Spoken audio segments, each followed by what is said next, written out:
fait croire au peuple africain. Et l'Africain y croit. Non, Africain. Refuse. Refuse. Sors du mensonge. Sors de la maltraitance qu'on te fait croire. Africain, refuse. Nous allons suivre autre chose. Le tiers africain, je suis là pour dire la vérité. Et la vérité, j'adore la vérité. On s'est tellement moqué du peuple africain. Et c'est fini. C'est fini qu'on continue à se moquer de ce peuple. C'est fini qu'on continue à prendre le peuple africain pour des éléments à utiliser. C'est fini. L'Africain a tellement subi.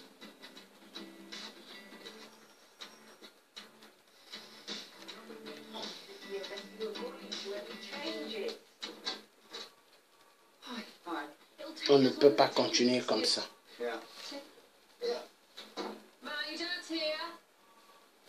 Ramona, can you answer the phone? I'm already on the phone. Yeah, I don't pay you to talk to your mother. Bueno, debo venir, mamá. Sí, la jefa me llama, siempre trabajo. How are things? Yeah, I'm good. About that, have you got a moment? Well, if I did, I'd spend it lying in a bath. Well, what's that? Nous allons écouter quelque chose de très important. Probably. Olivia?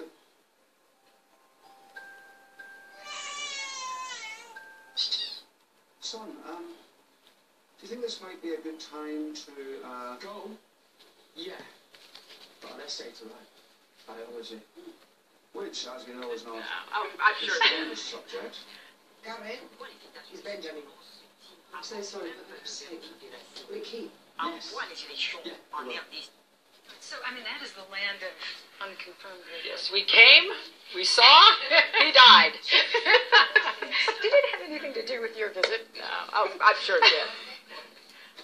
Pourquoi les États-Unis se prononcent-ils avant même le verdict de la CENI? En quoi les élections en RDC sont-ils ou seraient-elles utiles aux États-Unis? Merci beaucoup, mon cher Bachir. Je pense que ce que vient de dire mon voisin copanéliste est tout à fait déterminant. Je crois qu'aujourd'hui, là, on entend, là, je dirais, le témoignage physique d'un Africain qui vient... Excusez-moi. Il a parlé de deux choses. Il a parlé... Le son n'est pas meilleur, je vais mettre autre chose. Là où il y aura le son meilleur. Donnez-moi un instant.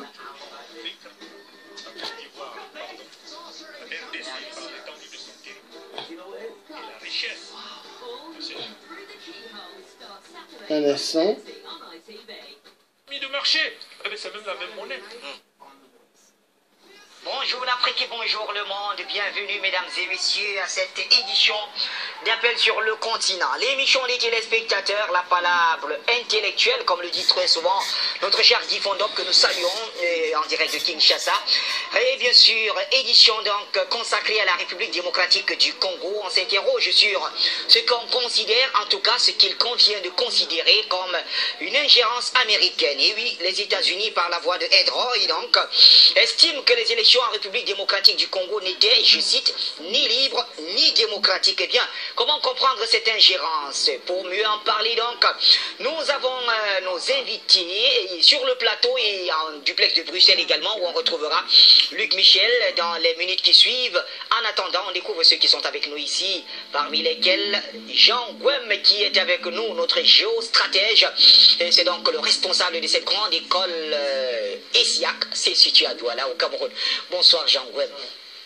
Bonsoir mon cher Bachir, je te remercie beaucoup de m'avoir invité à cette grande émission. Je voudrais en profiter puisque c'est ma première intervention de l'année. Tout à fait. Il y a quelques heures encore, saluer tous mes jeunes frères ici qui interviennent sur cette chaîne, qui ont fait de cette chaîne une statue internationale. Oui. Le travail abattu pendant toute une année. Ce combat, cette bagarre-là, qui n'est pas du tout une chose facile. Donc je les adresse vraiment mes voeux les meilleurs, qu'ils aient la santé à la fois physique et intellectuelle, que je suis sain dans un corps sain. Je voudrais également saluer et adresser tous mes voeux les meilleurs de bonne santé, de tous les Panafricains, je parle de monde unification. Et oui, tu sais qu'il y en a des projets. Il y a celui que de reconquérir notre pouvoir, notre souveraineté de l'Afrique, notre culture de l'Afrique. Je salue tout le monde et encore une fois, merci pour m'avoir invité et à vous personnellement, j'adresse les salutations les plus sincères. Je ne te cache pas, j'ai beaucoup d'admiration pour la manière dont vous bien-être comme je suis sur ce plateau. Toi, parmi tant d'autres, personnellement, je te salue. Merci infiniment et nos voeux les meilleurs également à vous, Jean Gwemi, à toute la grande famille et notre chère institution, les SIAC. Eh bien, tout à côté de nous, à ma droite directement, l'UNIS Lorient Fogap, président de la jeunesse panafricaine, c'est en abrégé la GEPA. l'UNIS Lorient Fogap, bonsoir, bienvenue à Appel sur le continent. Mon très cher frère Bachir, bonsoir. Mes interminables salutations à tous les téléspectateurs d'Afrique Média. Je voudrais spécialement ce soir dire bonne année, voilà, bonne année, comme ça, déjà, M. Bachir. Dire bonne année à tous les panafricanistes de par le monde qui nous écoutent. Je voudrais aussi spécialement dire un bon année au président directeur de cette prestigieuse télévision Afrique Média. Je dis bonne année à Justin Takou. Alors, l'UNIS Lorient Fogap, je vais commencer par vous. Vous sortez fraîchement de Kinshasa pour, dans le cadre des observations des élections, sous la bannière du Conseil africain de la démocratie. Vous y étiez, l'UNIS Fogap, pour vous qui êtes un témoin oculaire. Qu'avez-vous vu? Comment avez-vous analysé la situation sur le terrain? Quelles observations? Alors, Bachir, je vais déjà dire que nous étions à Kinshasa, comme vous l'avez rappelé, dans le cadre de la mission d'observation électorale pour le Conseil africain des médias. Le Conseil africain pour la démocratie. Pour la démocratie, je vais dire. Oui. Alors, nous sommes arrivés à Kinshasa il y a de cela un bon bout de temps. Oui. Nous avons eu le temps de sillonner la ville de Kinshasa, de sillonner la République démocratique du Congo, puisque nous n'étions pas qu'à Kinshasa. Oui. Nous étions à Goma, nous étions à Lumumbashi, nous étions à Bandaka et dans bien d'autres localités que je voudrais pas citer le nom ici. C'est pour dire que nous étions bel et bien à Kinshasa. Et pour cette élection du 30 décembre 2018, je dois pouvoir vous dire, mon très cher frère Bachir, que c'était une élection historique. Oui. Historique, pourquoi? Parce que après plusieurs années de coup d'État, après plusieurs années de guerre civile, Oui. nous arrivons aujourd'hui en 2018 à une élection démocratique organisée par le gouvernement. Tout à fait. C'est vraiment une première, Oui. je vais le dire ainsi, c'est une première, c'est une initiative à saluer, parce que voyez-vous, tout le temps quand on parle d'élection en Afrique, on parle de l'Union européenne. Oui.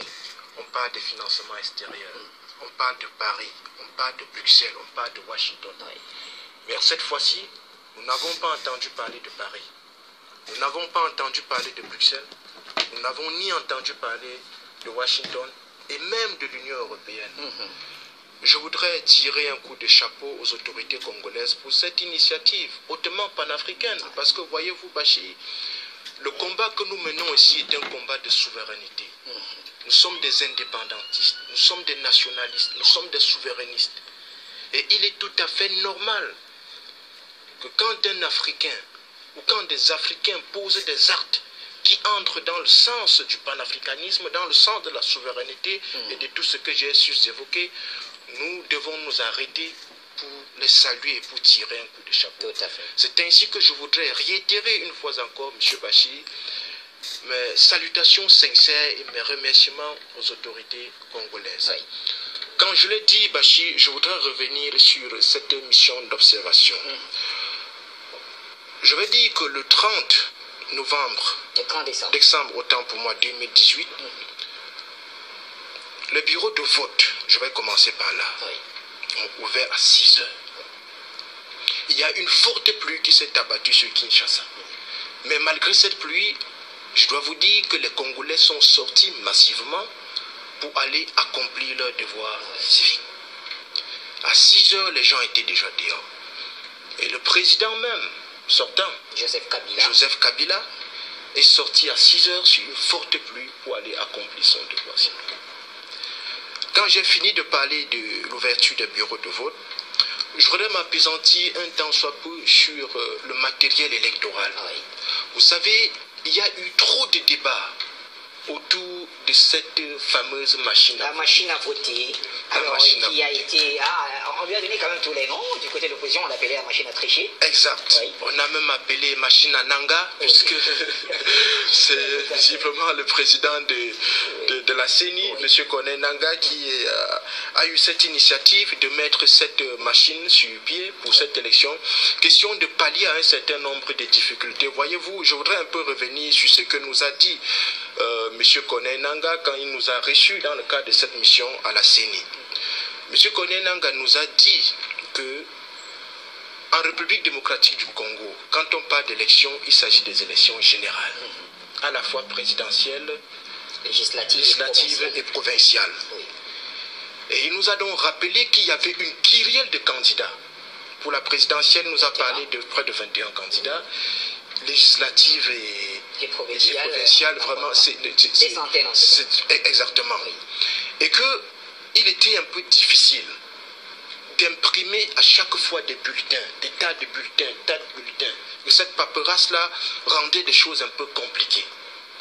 C'est donc ce qui a poussé M. Kone Nanga de mettre sur pied, de travailler avec des ingénieurs africains, puisqu'il nous a dit que contrairement à ce qui est dit, de ça et là, cette fameuse machine a été conçue ou pensée par des Congolais. C'est une révélation, peut-être vous ne le savez. En tout cas, voilà. Il y a des infos qui échappent parfois. Exact. Vous étiez sur le terrain, c'est pour ça qu'on vous écoute. Exact, M. Bachir. Donc, il nous a fait savoir que cette machine était conçue justement pour pallier à ce problème-là. En réalité, la machine à voter dont on parle n'est qu'une, comment est-ce qu'on appelle ça, une imprimante. Vous voyez, c'est une imprimante, c'est-à-dire que vous choisissez votre candidat pour les élections présidentielles, vous choisissez votre candidat pour les élections législatives et vous choisissez votre candidat pour les élections provinciales. La machine vous imprime donc ces trois candidats. Parce qu'il y a une kyrielle de candidats. S'il faut prendre des bulletins, c'est un peu compliqué. J'explique ça de manière triviale. Donc, on choisit les candidats dans la machine et puis la machine nous imprime le bulletin de vote. Et dans ce bulletin de vote, vous dispatchez. C'est-à-dire que c'est en 3 coupons. Vous sectionnez, vous sortez le premier coupon pour le candidat que vous avez choisi, vous sectionnez le second coupon pour l'autre candidat et le troisième. C'est un peu ça, le mécanisme de cette fameuse machine à voter. Pratique, si on veut bien dire. Exact. Alors, malgré tout cela, le ministre Laurent Foga, et là nous revenons dans l'actualité, il y a que les États-Unis ne sont pas d'accord avec ce qui s'est passé. Les États-Unis estiment que les élections n'étaient ni libres ni démocratiques. Bachir, avant d'arriver à cette question des Américains, permettez-moi, je voudrais évoluer sur un autre aspect très important que nous avons éludé. D'accord. Le personnel électoral. Oui. Puisqu'il y a eu trop de débats autour de cette affaire. On a dit que les gens, on n'avait pas suffisamment de personnel pour cette fameuse machine, mais je dois pouvoir vous dire que les bureaux de vote que nous avons visités du côté de Kinshasa, il y avait bel et bien du personnel électoral. Vous voyez? Donc ils ont travaillé d'arrache-pied. Le personnel était-il bien formé? Justement, à ce niveau, je dois pouvoir vous dire qu'on a vu des gens bien formés qui ont travaillé sereinement pour cette élection-là. On a eu quelques petites difficultés, on ne doit pas tout peindre en blanc. Il y a eu quelques petites difficultés dans quelques centres de vote. Il y a eu quelques petites difficultés, mais avec l'appui des personnels que nous avons eu, ou nous avons vu sur le terrain, cela s'est rapidement décanté. Quand j'ai parlé de la question du personnel, je voudrais sortir avec la question des observateurs. Il y a eu des observateurs de la SADC, il y a eu des observateurs de l'Union africaine, il y a eu des observateurs de la CEAC, et enfin il y a eu des observateurs du Conseil africain pour la démocratie. Entre autres. Et je dois pouvoir vous dire, et pour sortir par rapport à cette première question, que le climat était plus ou moins serein. C'est une première fois, Bachir, en République démocratique du Congo, qu'on organise une élection dans un climat plus ou moins apaisé. Ça encore, nous devons le saluer. Alors, en saluant cela, puisque d'un moment à l'autre, je vais me retourner vers Jean Wem, toujours, vous nous avez déroulé comment les choses se sont passées. Et jusqu'ici, on a envie de dire bravo. Mais il se peut, en tout cas, la réalité est en train de peut-être bousculer les choses à travers donc, cette sortie américaine. Ed Royce, ce député membre de la Chambre des Républicains, qui estime que les élections n'étaient ni libres ni démocratiques. Comment vous analysez cette position de Washington? Monsieur Bachir, ni libre ni démocratique. Oui. C'est ça. Oui. Je voudrais, en tant que leader de la société civile, président d'une association panafricaine dénommée GEPA, dont le but est de reconquérir en un seul mot et défendre la souveraineté de nos États, dire que au jour d'aujourd'hui, nous n'avons plus besoin des injonctions, nous n'avons plus besoin des Occidentaux pour faire quoi que ce soit dans nos différents pays. Quand ce monsieur, vous l'appelez Ed Royce, nous parle des élections ni libres ni transparentes, je voudrais lui dire, monsieur Bachir, qu'il n'y a pas de démocratie sans souveraineté. On ne peut pas parler de démocratie sans souveraineté. C'est une absurdité. C'est une incongruité. J'ai même envie de dire que c'est des amusements, ça. Ce monsieur est en train de blaguer. Nous sommes dans un processus de souveraineté. Nous sommes en train de nous battre pour devenir des États souverains. Et quand les gouvernements, je ne veux pas citer les noms, quand des gens prennent des initiatives souveraines, je vous ai dit à l'entame de mon propos que l'initiative de financer les élections à des fonds propres, posait des sérieux problèmes. Non seulement aux Américains, à l'Union européenne, à la France et même à la Belgique. Je voudrais évoquer un fait historique ici, M. Bachir. Vous savez, l'élection devait se tenir en République démocratique du Congo pratiquement depuis 2 ans. 2 ans, tout à fait. Il y a eu un basculement du calendrier. Vous savez pourquoi? Vous me le dites. C'est justement parce que les autorités congolaises travaillaient à pouvoir financer ces élections d'eux-mêmes. Avant ce monsieur de Ed Royce dont vous parlez, il y a eu un certain, avant la dame qui a... Nikki Haley. Avant Nikki Haley, il y a comment est-ce qu'on l'appelait? Ou c'était John, quoi là? John Kerry. Oui. Le nom, il y a John Kerry, qui avait proposé de financer tout le processus électoral en République démocratique du Congo. Et vous savez bel et bien que la main qui donne ordonne. Oui. Le président Joseph Kabila, en son temps, avait dit non. Oui. Nikki Haley est arrivé dans la même logique. Ambassadrice des États-Unis aux Nations Unies. Ce même président a dit non. Monsieur Bachir, il y a eu en République démocratique du Congo ce qu'on a appelé la révision du code minier. Oui. Vous avez entendu parler? Tout à fait. Cette affaire gêne l'Occident. Je dois pouvoir vous dire en toute sincérité. Vous savez, moi, je ne fais pas dans la flagonnerie, la fumisterie et l'espouf. Moi, je dis des choses de manière objective et rationnelle. Je parle des faits. Ce que je suis en train de vous dire est vérifié et vérifiable. Le président Kabila, personnellement, je ne l'aime pas, mais je dois pouvoir saluer les actes qu'il pose. La révision du code minier dont on parle, Bachir, c'est une bombe. Ça fait trembler les États-Unis. Ça fait trembler l'Union européenne. Ça fait trembler la Belgique, la France et tout le monde. Puisque dans les accords d'antan, il était question de signer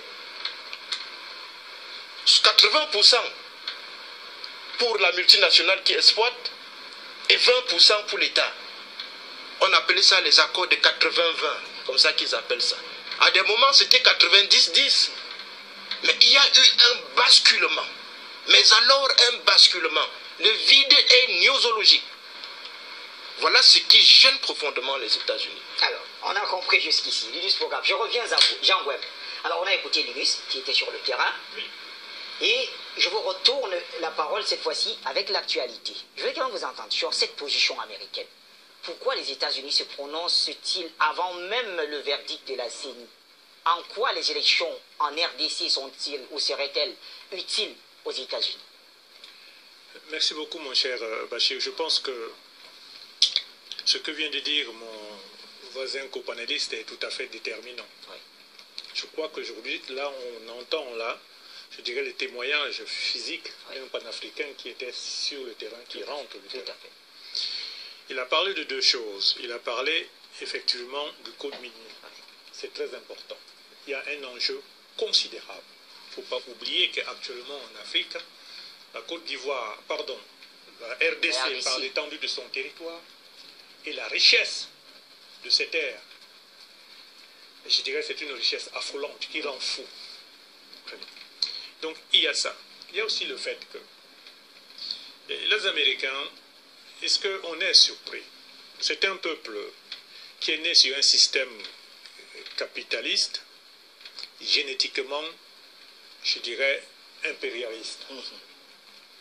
Totalement impérialiste. Je peux vous dire qu'ils sont même impérialistes à l'intérieur. C'est-à-dire même dans le pays? Mais bien sûr. Oui. J'appelle ça de la domination interraciale à l'intérieur. Okay. Je vais illustrer par un seul exemple. Voyez-vous, les prisons d'ordre carcéral aux États-Unis sont remplies à 85% de Noirs. Oui. Depuis toujours jusqu'à ce jour. Voyez-vous, ils refusent de financer très bien l'éducation publique parce qu'ils craignent que par là, les Noirs atteignent un taux d'éducation beaucoup plus élevé. Oui. Voyez-vous que quand on fait, regarde, dans quasiment tous les États, quand un blanc tire sur un noir, ce blanc a, je dirais, 80% de chances de faire 1 an de prison. Mais quand c'est l'inverse, ce noir en prend pour 100 ans. 100 ans, je dis bien 100 ans, parce qu'ils ont l'art de condamner à 300 ans. Vous comprenez? Voyez-vous que quand le même blanc commet par exemple la violation d'un code de la route, ce blanc peut en prendre pour 1 mois, alors que le noir va en prendre pour 6 mois. Vous voyez? C'est avec, statistiquement, il est démontré qu'aujourd'hui, eh bien, les Noirs, sans compter les Amérindiens, qui ont été complètement exterminés. Donc l'hégémonisme, l'impérialisme est déjà dans leur gène. J'allais dire, prononcer un mot de blanc américain. Alors l'impérialisme, c'est à l'extérieur. À l'extérieur, si on prend les faits récents, même un peu lointain, là, il y a encore peut-être 70 ans, qui est-ce qui a déstabilisé le Chili en organisant le meurtre, en direct même d'Allende, qui a déstabilisé quasiment toute l'Amérique latine? L'Argentine, le soutien de la dictature farouche en Argentine, c'est les Américains. En ce moment même, il y a 2 États qui résistent aux États-Unis, le Venezuela et le Cuba. Mais par tous les moyens, les Américains ont juré de déstabiliser ces 2 États. Qu'est-ce qui les anime? C'est ce que j'appelle la domination sur l'autre, l'impérialisme sur l'autre, l'ingérence sur l'autre, le désir permanent de contrôler l'autre, donc de contrôler le monde entier. Alors, si on regarde les faits récents, vous allez voir que, regardez, qui a organisé le plus gros mensonge de notre dernier siècle aux Nations Unies, le ministre des Affaires, M. Colin Powell, aux Nations Unies, qui a présenté un fuel en disant ce fuel-là contenait les armes de destruction massive. La preuve des armes, alors, armes chimiques il faut détruire l'État d'Irak. Oui. Le monde n'a même pas eu le temps de respecter, ils ont foncé. L'Irak en est où aujourd'hui? L'Irak ne s'est jamais remis. Qui a organisé encore sous nos yeux là récemment la destruction de l'État libyen? Mais c'est eux. Mais qui est derrière même, je dirais, la déportation d'un grand président comme Gbagbo? Mais si ce n'est pas eux, avec leurs bras armés, à l'OTAN, la France là-dedans, mais c'est eux. Pour quel intérêt? L'hégémonisme. L'hégémonisme au plan militaire, stratégique et au plan économique. Ils ont réussi après la guerre d'organiser la domination du dollar. Ça ne leur suffit pas. Oui. C'est incontournable. Vous voulez acheter le pétrole? On vous parle de pétrodollar. Le baril, il se vend en pétrodollar. Jusqu'à maintenant, les Chinois et les Russes se battent pour casser ce monopole-là. Voilà exactement ce peuple-là qui est dans son gène même. L'impérialisme est dans son gène. Donc, qu'est-ce qui anime ces gens-là à venir encore dans nos régions? C'est très simple.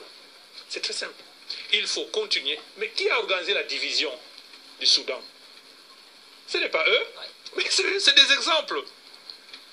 Alors le Congo, est-ce que ça surprend? Depuis l'Irak, en passant par la Libye, et la Syrie, et le Soudan, aujourd'hui, il faut qu'on arrive quand même quelque part dans nos régions de l'Afrique et de l'Afrique centrale, des grands lacs. Et le Congo est là. S'ils arrivent à casser le Congo, qui compte plus de 85 millions d'habitants, avec un territoire plus qu'un continent, mais ils vont par tous les moyens essayer de le faire, par tous les moyens utilisés. D'autant plus aujourd'hui, quand on regarde très bien les Américains, mais dans notre siècle récent, là, ils viennent de vivre 3 périodes. La première période, c'est la sortie de la Deuxième Guerre mondiale, où il y a ce que j'appelle la division du monde en deux. Le bloc soviétique, avec les accords de Varsovie, les pays de l'Est, et le bloc de l'OTAN, qui contrôle l'autre bloc de l'OTAN. C'est eux qui contrôlent l'OTAN jusqu'à maintenant. Hein. C'est un général américain qui est le patron de l'OTAN. Le responsable politique est un Américain. Vous comprenez? Donc, c'est ça. Ils veulent continuer à diviser encore et à contrôler. Alors, si je vous ai bien compris, l'intérêt américain en RDC est un intérêt hégémonique. C'est un intérêt non seulement mais hégémonique politiquement, qui s'exprime par la domination, mais qui, derrière, l'agenda caché derrière, c'est mettre la main tout simplement et le contrôle sur les richesses, où qu'ils soient. Très bien. L'Irak, c'était ça. La Libye, c'était ça. En tout cas, des exemples. Donc l'axe est là. Oui. On voit l'Irak, la Libye, la Syrie, la Côte d'Ivoire. On descend jusqu'à chez nous aujourd'hui, le Congo. Et ce que dit tout à l'heure mon copanéliste, c'est qu'à partir du moment où vous avez un président congolais qui s'oppose, parce qu'il connaît les enjeux, il a compris les enjeux. S'opposer, c'est quoi? Se dire, ben maintenant, ben les richesses du Congo reviennent aux Congolais. Et à partir de ce moment-là, il n'y aura plus jamais de société étrangère, et surtout américaine, qui avant, en complicité avec les Belges, gérait ces mines-là. Aujourd'hui, c'est nous. Et en plus, il continue de dire, il s'est opposé aux Américains plus d'une fois, plus de 3 ou 4 fois même. Les Américains ont sollicité, financé, avec toujours derrière l'Europe. Financé, ils ont dit non. Donc, ça ne peut pas du tout les plaire.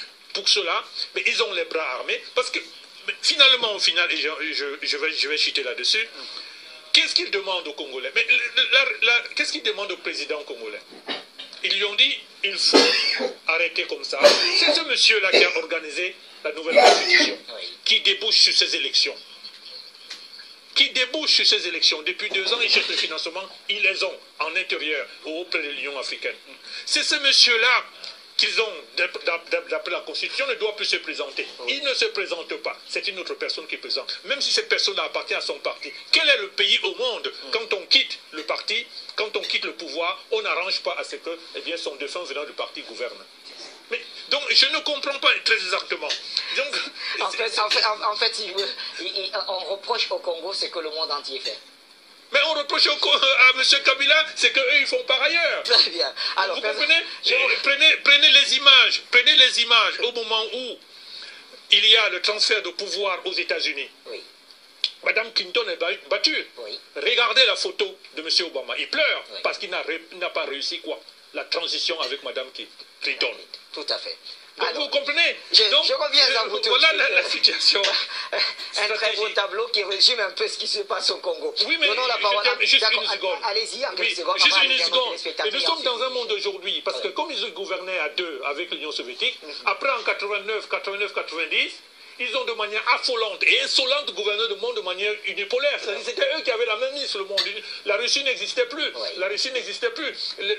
La Chine n'existait plus. Et depuis une dizaine d'années, moins d'une dizaine d'années, eh bien la Russie refait surface et dit non du côté de la Syrie. Et dit non en Centrafrique. Vous avez de l'autre côté la Chine, un autre géant. Donc ils sont rentrés dans le monde, je dirais, multipolaire. Et ça les gêne.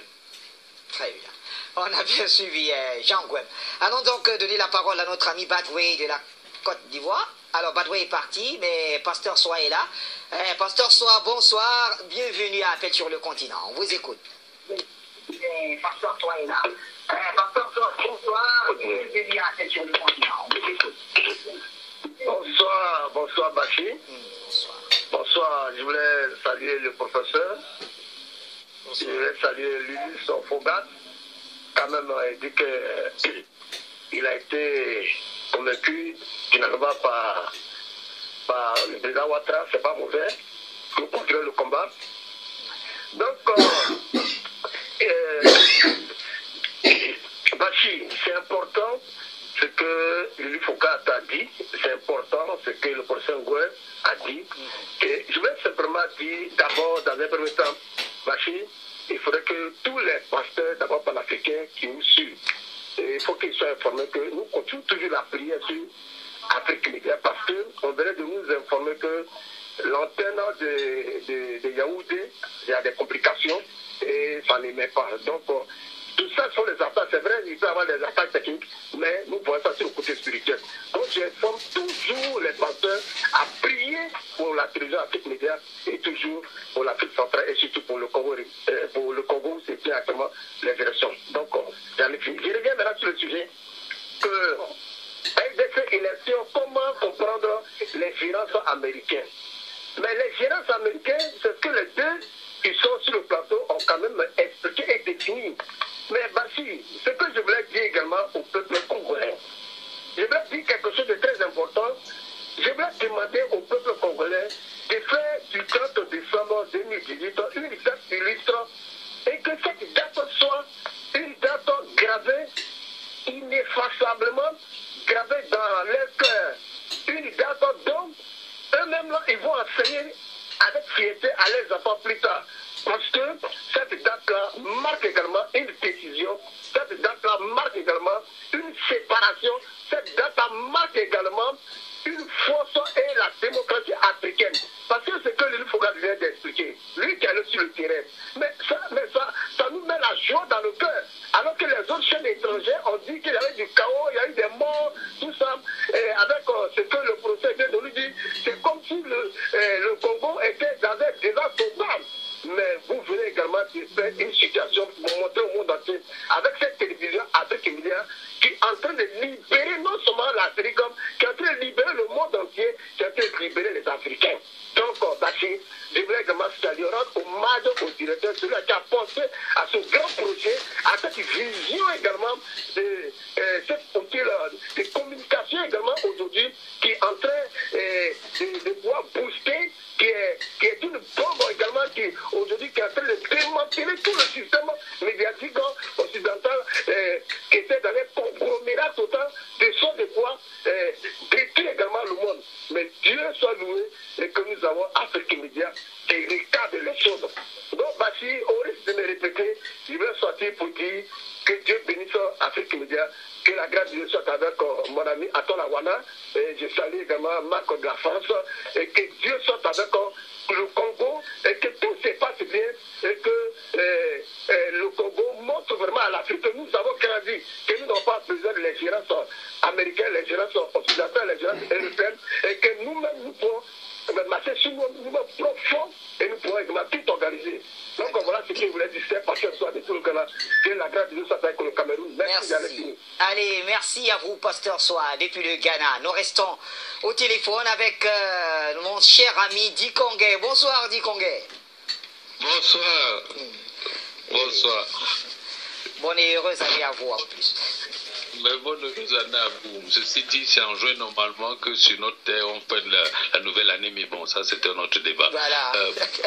Parce que esclaves sur la terre, parce qu'esclaves sur la terre nous attendent, quel que soit le pays dans lequel nous sommes installés et notre niveau social, nous finirons par être traités comme les esclaves que nous sommes. Par tous les moyens, nous devons libérer notre peuple. Tous les moyens sont bons pour libérer la terre de nos ancêtres. Sinon, tant pis pour nous et nos enfants.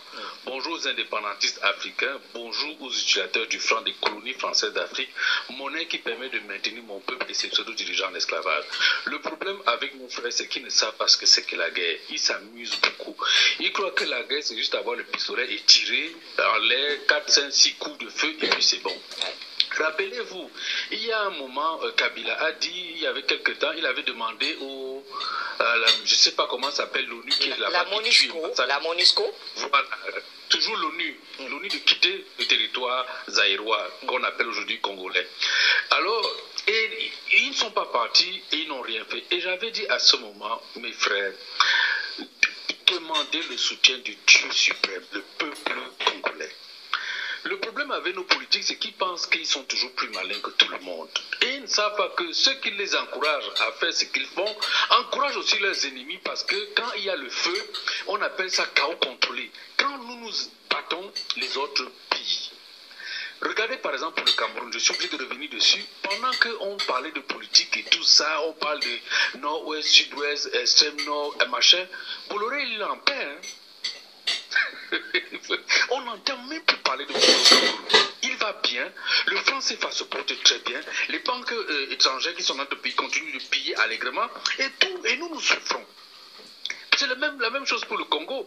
Vous avez vu, on tue des gens, 6 millions de morts, il paraît. Je ne sais même pas qui a fait le décompte, mais je pense que c'est certainement un peu plus. 6 millions de morts, les gens continuent à aller prendre la bauxite, prendre tout ce qu'il y a là dans ce sol et s'en vont. Pourquoi on ne peut pas décider de faire des réformes politiques dans ce pays et de demander aux Congolais ce qu'ils veulent pour l'avenir? Pourquoi toujours dire, bon, Kabila n'était pas bon, maintenant on va mettre tel, etc. Quand on attaque le Congo, tous les Congolais sont des cibles. Il n'y a plus militaires, il n'y a plus Kabila, il n'y a plus pro-Kabila, plus pro-Tshisekedi, ce sont les Camerounais, ce sont les Congolais. Comme au Cameroun, il n'y a pas d'Ambazoniens, pas de billes, pas de tout ça, c'est toujours nous les victimes, nous qui n'avons pas des armes. Il faut qu'on fasse des réformes politiques, qu'on remette les choses au Dieu suprême. Le Dieu suprême ne se trompe pas, le peuple camerounais ne peut pas se tromper, le peuple congolais ne peut pas se tromper. Conférence constituante, qu'on demande aux Congolais ce qu'ils veulent pour leur avenir. Une fois que c'est décidé, on décide de l'appliquer. Amnistie générale pour tous les crimes commis au Congo par les autochtones et leurs descendants. Terminé, comme pour le Cameroun. C'est le meilleur moyen. On va faire les dialogues, demander aux gens de déposer. Mais qui va déposer les armes au Cameroun? Personne. Si je conseille les ambassadeurs de déposer pas les armes, vous déposez les armes pourquoi? Vous faites confiance à qui? C'est la réalité, mes frères. Personne ne fait plus confiance à personne dans ce pays. À partir de là, il faut qu'on parle, Il y a 23 millions de Camerounais qui veulent savoir, qui veulent qu'on les écoute. On ne les écoute pas. Au Congo, même chose. Tous les gens qui font le désordre au Congo, là, je ne suis pas sûr qu'ils atteignent 10 millions. Il y a combien de Congolais qui veulent la paix? Demandons-leur ce qu'ils veulent pour le Congo.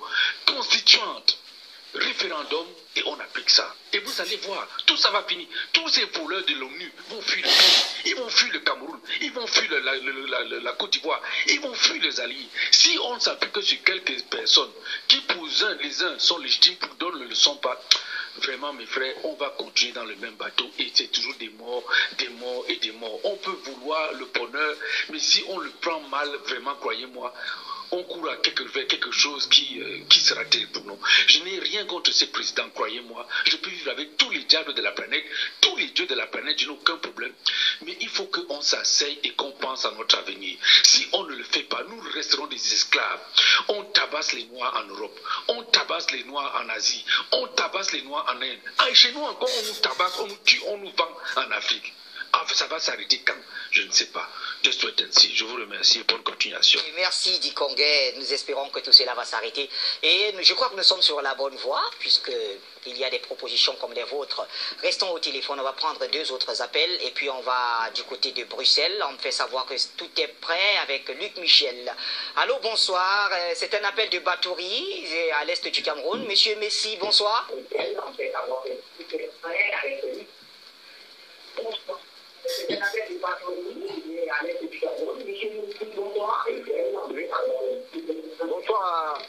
Bonsoir, M. Bachir, et bonsoir les conseils africains. Oui, vraiment, j'ai mal passé ce qui est en train de vouloir se préparer au Congo, là, vraiment, j'ai mal. Et je vous demande à Afrique Média, surtout, de faire à ce que Luc Michel, que vous allez entendre tout à l'heure, de faire à ce que la Russie vienne et le président Kabila invite la Russie le plus tôt possible pour qu'il essaie de voir comment on peut déjà voir pour la sécurité. Je vous en prie, la Russie est le pays que Dieu a envoyé en Afrique pour chasser tous ceux qui veulent le désordre. Je vous en prie, faites tout pour que la Russie s'intéresse au Congo. Je vous en prie. Merci beaucoup et bonsoir. Bonsoir à vous, monsieur Messi. Le dernier appel pour la série. Qui est-ce? Allô, bonsoir. Allô? D'accord, le temps de caler donc tout cela. On va à Bruxelles. Luc Michel, un grand bonsoir à vous et nous vous le meilleur. Luc Michel, alors vous nous expliquez pour cette première intervention comment, selon vous, les États-Unis sont à la manœuvre dans la déstabilisation du Congo et pourquoi ils ont fait de la RDC le cœur de leur soi-disant printemps africain. Luc Michel, vous avez la parole.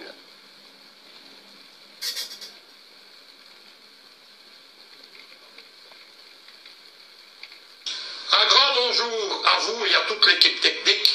Je salue tous les intervenants. Surtout, je voudrais présenter mes meilleurs vœux à nos téléspectateurs. Vous savez que je suis un homme engagé, un homme de combat. Je ne vous promettrai pas du bonheur ou la paix ou toutes ces choses dont sont pleines les médias occidentaux. Je vous promets simplement une grande année de combat que j'espère que vous partagerez avec nous pour un monde dégagé de l'impérialisme, du néocolonialisme et de l'exploitation. Comprendre ce qui se fait en RDC, il faut tout d'abord comprendre que la déstabilisation du Congo, c'est une opération américaine planifiée par Washington. C'est la RDC qui est au cœur de ce soi-disant printemps africain lancé début août 2014 par Kerry Obama lors du sommet USA-African Leader à Washington. La RDC, pourquoi est-elle au cœur? Tout simplement parce que dans la géopolitique occidentale, celle des généraux français ou de Foccart il y a 6 décennies, celle aujourd'hui des généraux américains, que ce soit ceux de Bush, d'Obama ou de Trump, la RDC c'est le pivot géopolitique de l'Afrique noire. Qui la déstabilise, déstabilise le continent, qui la contrôle, contrôle le continent, d'où son importance géopolitique et géostratégique. À cela s'ajoute que cet État-continent, dont on a dit que le sous-sol était un scandale géologique, attire toutes les convoitises des multinationales occidentales. Dans tout cela, les Européens, Bruxelles, capitale de l'Union européenne, mais aussi Bruxelles, capitale du néocolon belge, les Français, la Grande-Bretagne ou encore Berlin, ce sont les porteurs de valises des États-Unis, les vassaux de l'Amérique dans l'OTAN, qui en Afrique servent de petites mains. J'ai dit que l'armée française était devenue l'infanterie sénégalaise du Pentagone au XXIe siècle. Tous ceux-là, espérant des miettes de la recolonisation de l'Afrique, participent à cette grande opération de néocolonialisme qu'est le soi-disant printemps africain, le mauvais clone du printemps arabe. Tout, par exemple, ce que font les États-Unis sont servilement copiés par les Européens. Par exemple, les sanctions contre le gouvernement Kabila. Le plan américain, il a été pendant près de 4 années, jusqu'à ce que le gouvernement Kabila l'emporte tactiquement sur lui. C'était la grande idée d'un candidat unique de l'opposition, soutenu par tous les Occidentaux. Ce candidat, ça a tout d'abord été Katumbi. Qui est Katumbi? C'est un ancien, bien entendu, homme du système congolais, mais c'est un homme qui s'est vendu aux Américains. Les Américains lui ont créé une ONG aux États-Unis, l'ont financée. Elle est parrainée par 2 hommes, ce sont ceux qui maraboutisent Katumbi. Il y a tout d'abord l'Atlantic Council, c'est l'un des plus importants think tanks de l'OTAN aux États-Unis. Le second, c'est le général Jones. Qui est le général Jones? C'est l'ancien conseiller à la sécurité nationale d'Obama. Aujourd'hui, il dirige une firme internationale de sécurité, entendez de mercenaires, le Jones International Group. C'est lui, notamment, qui a fourni les mercenaires que Katumbi avait introduits, Dieu sait pourquoi, au Congo, et pour lequel il est poursuivi par la justice congolaise. Ajoutons, pour comprendre le complot américain, c'est que Trump a repris tout le projet. Il a ainsi nommé un certain Peter Pham comme envoyé spécial dans la région des Grands Lacs. Qui est Peter Pham? Le monde tourne en rond. C'est l'histoire du chien qui court après sa queue ou qui se mord la queue. Peter Pham, c'est précisément un des dirigeants de ce think tank Atlantic Council, un des associés du général Jones, C'est cet homme que Washington a choisi pour déstabiliser la région des Grands Lacs. Lorsque Katumbi rejoint par ses turpitudes des affaires d'escroquerie, des affaires de multiples passeports aux identités divergentes, qui lui ont même valu d'ailleurs de voir un de ses passeports confisqués en Belgique, et Dieu sait si les Belges soutiennent l'opposition congolaise. Katumbi, poursuivi également pour cette affaire de mercenaires ne pouvant plus être candidat. Les Américains ont sorti un autre joker de leur poche, c'est un criminel de guerre en Congo et en Centrafrique, c'est Bemba. Bemba, condamné avec lourd dossier en appui en première instance par la CPI de La Haye, quelques semaines après, a été blanchi. La Cour de La Haye a inversé complètement sa jurisprudence de façon à tenter d'imposer Bemba comme candidat unique de l'opposition. Ça n'a pas marché non plus, parce qu'ils ont oublié que le Congo était un état de droit. Il y a des conditions pour être candidat à la présidence. Il faut notamment 5 ans de résidence, ce que Bemba, emprisonné à La Haye, ne pouvait pas prétendre avoir. Ils ont ensuite organisé 2 réunions, l'une à Pretoria avec une des ONG de George Soros, le fameux milliardaire au cœur de la déstabilisation de l'Afrique, fortune de 34 milliards de dollars. Trump, à côté de ça, c'est un pauvre de 2 à 4 milliards de dollars. Eh bien, ils ont organisé donc une réunion à Pretoria sous le parrainage de l'ANC et ensuite à Genève, financé par la multinationale des mines Glencore, opposé au nouveau code minier de Kabila qui rend au Congo la richesse de son sous-sol, et c'est là qu'ils ont tenté de désigner un candidat unique, c'est le fameux Fayoulou. Hélas, au milieu de tout ça, il y avait l'ambition sans limite du fils Tshisekedi et de son complice Vital Kamerhe, ceux-ci qui au départ étaient les candidats, eux, choisis par le Quai d'Orsay et par le néocolon belge. Le groupe qu'ils animent, le fameux groupe de Jean Val, c'est une municipalité près de Bruxelles qui est dans l'orbite du Premier ministre fédéral belge, Charles Michel, le fils du commissaire européen Louis Michel, 2 personnes qui ont profondément déstabilisé les Grands Lacs. Nous ne sommes pas parents, j'en suis fort aise. Il y a une fake news qui raconte que ce sont mes cousins. C'est totalement faux. Nous ne sommes ni parents, ni alliés, mais au contraire des ennemis politiques. Tshisekedi et Kamerhe ont donc fait échouer la candidature unique. Ils sont aujourd'hui autant ennemis du gouvernement de Kabila qu'ils ne le sont de Fayoulou. Derrière leur candidature, il y avait notamment les réseaux du néocolon belge, ce qu'on appelle les fameux réseaux libéraux du parti MR, le parti de Louis et Charles Michel, précisément, qui est au pouvoir en Belgique. Cela vous explique, par exemple, l'utilisation qui a été faite de Tshisekedi, comment son père, qui est décédé, n'est toujours pas un an plus tard enterré au Congo, mais est dans un frigo de la morgue de la municipalité d'Uccle près de Bruxelles. Tout cela vous explique la situation du Congo, ce pays que l'on a tout fait. Bien, Luc Michel. Merci en tout cas. Je vais revenir à vous dans quelques minutes également.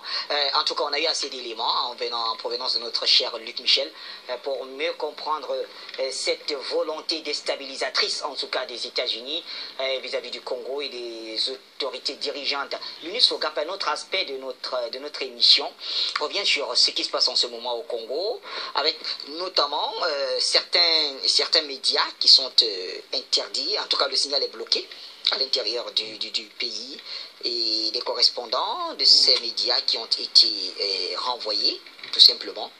Ajouter à cela le renvoi de l'ambassadeur de l'Union européenne. Alors, pour vous qui étiez sur le terrain, comment est-ce que vous avez apprécié cette démarche des autorités congolaises? Oui, sans embâche, Bachi, je dois vous dire que c'est un acte salutaire. Salutaire? Salutaire, oui. Comment vous expliquez ça? Pourquoi? Parce que, voyez-vous, je l'ai dit à l'entame de mes propos, nous sommes dans une démarche souverainiste. Oui. Et ces médias, que je ne voudrais pas citer ici, travaillent à nous maintenir dans les chaînes. Ce qu'ils savent faire, c'est de la manipulation, c'est de la désinformation. Voyez-vous, RFI, le correspondant, je vais dire RFI, a été expulsé de la République démocratique du Congo. Pas plus tard qu'avant-hier. Oui, avant-hier, justement. Vous voyez? l'ambassadeur de l'Union européenne, nous l'avons aussi évoqué, a été lui aussi expulsé de la République démocratique du Congo. Parce que ce sont des gens qui travaillent à maintenir ce pays ou à déstabiliser ce pays. Il y a un idéologue de Hitler au nom de Goebbels qui disait que une vérité, un mensonge autant pour moi, prononcé 10 fois sur une chaîne de télévision ou de radio devient automatiquement une vérité. Oui. Mais c'est ce que c'est le mieux faire RFI. Je ne voudrais pas citer le nom. C'est ce que c'est le mieux faire France 24 et toutes ces chaînes qui travaillent à nous maintenir dans ces chaînes-là. Donc nous sommes à une période cruciale pour ce qui est de cette élection en République démocratique du Congo. Des chaînes de ce genre ne peuvent pas amener ce pays à sortir des chaînes. Au contraire, ce sont des chaînes qui travaillent à nous maintenir dans des chaînes. Donc nous devons tout faire pour mettre hors d'état de nuit ces médias-là. C'est pour ça qu'Afrique Média a fait un travail énorme, j'allais dire énormissime, du côté de la République démocratique du Congo, en donnant l'information vraie, en donnant l'information véridique au peuple. Nous avons été sur le terrain avec les journalistes d'Afrique Média. Je vous rappelle que vous l'avez dit à l'entame, Guy Fondombe là-bas, Manuel Asiki, et voilà. Ils sont nombreux en tout cas. Ils sont nombreux. Nous avons fait le terrain ensemble. Et je dois pouvoir vous dire qu'ils font un travail remarquable de ce côté, apprécié par toutes les autorités de la République démocratique du Congo, y compris les Congolais sérieux. Vous voyez? Donc, l'expulsion, la radiation, l'exclusion de ces médias est un acte hautement panafricain que nous devons une fois encore saluer, M. Bachir. Très bien. Merci, Lunis Lorient Fogap. Jean Ngouem, comment vous analysez cela? Alors, le Congo qui, durant ces élections, décide quand même de mettre les pieds dans les places, il faut le dire ainsi, hein, et notamment avec la suspension de certains médias qui, selon les autorités, contribueraient plutôt à envenimer la situation sur le terrain. Mais je pense que le postulat qu'il faut poser, c'est la recherche, la quête ou la recherche de sa souveraineté. Est-ce qu'on se pose la question aujourd'hui, pourquoi il y a un affrontement depuis 1979 entre l'Iran et les États-Unis? La raison est très simple. L'Iran recherche sa souveraineté. Implacable. Est-ce qu'on peut se poser la question pourquoi à chaque fois qu'il y a un homme politique, c'est le deuxième et le dernier exemple, part en Algérie, la première des questions que les médias ou même un simple enfant de la rue va lui dire, quand est-ce, monsieur l'homme politique français, vous ferez la repentance? La souveraineté. La souveraineté. Les deux États, l'Iran avant, étaient écrasés par les États-Unis via le Shah d'Iran qui n'était autre chose que le préfet des Américains. Tout le monde le sait, le Shah d'Iran. Jusqu'à la Révolution. Jusqu'à la Révolution. Et voilà. Jusqu'à ce jour, l'Iran se bat pour sa souveraineté, pour son indépendance. Vous comprenez? Jusqu'à récemment où l'Iran, on lui fait signer par tous les pays, l'Europe, la Russie, des accords de pacification, de dénucléarisation, et qu'arrivent les États-Unis Trump, qu'est-ce qu'ils font? Ils déchirent ces accords-là.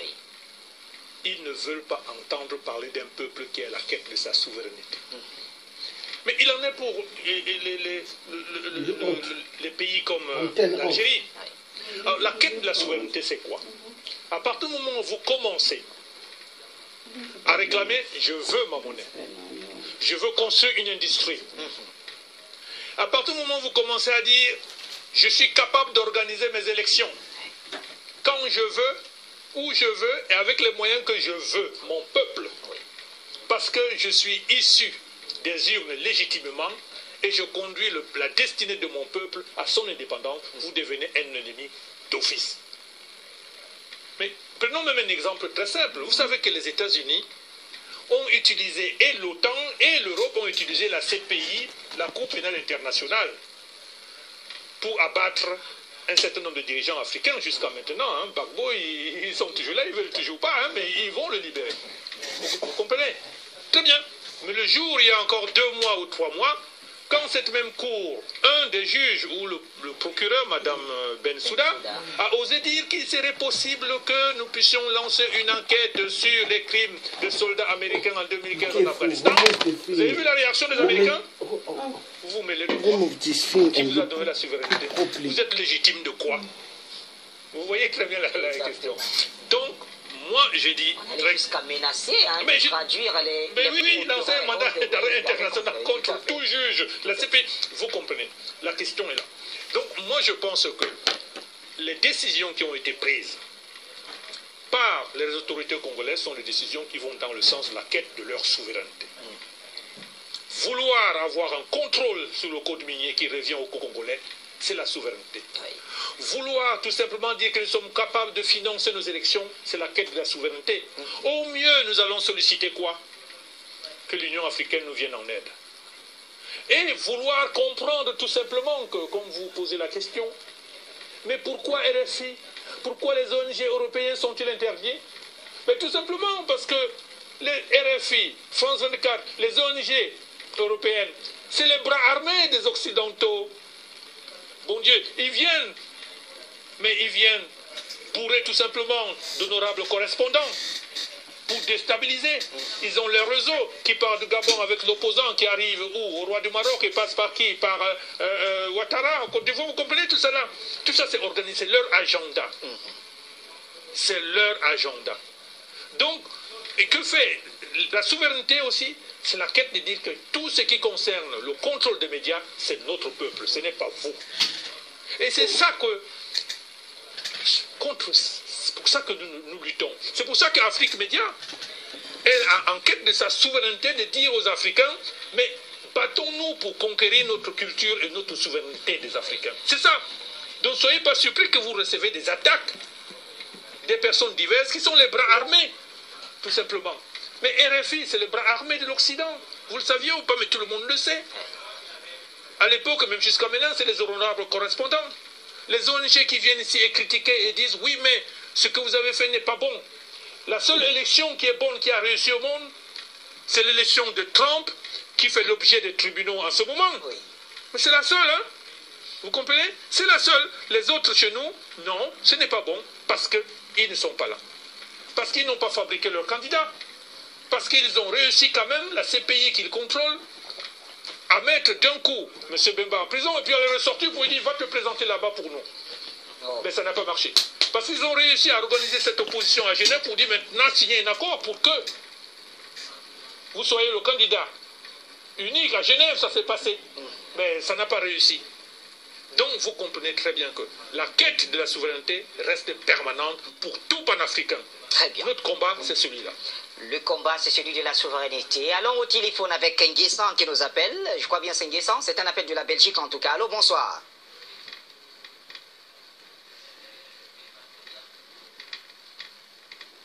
Allô?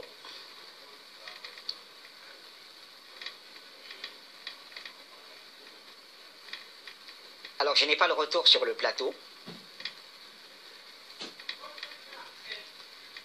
Allô? Allô, bonsoir.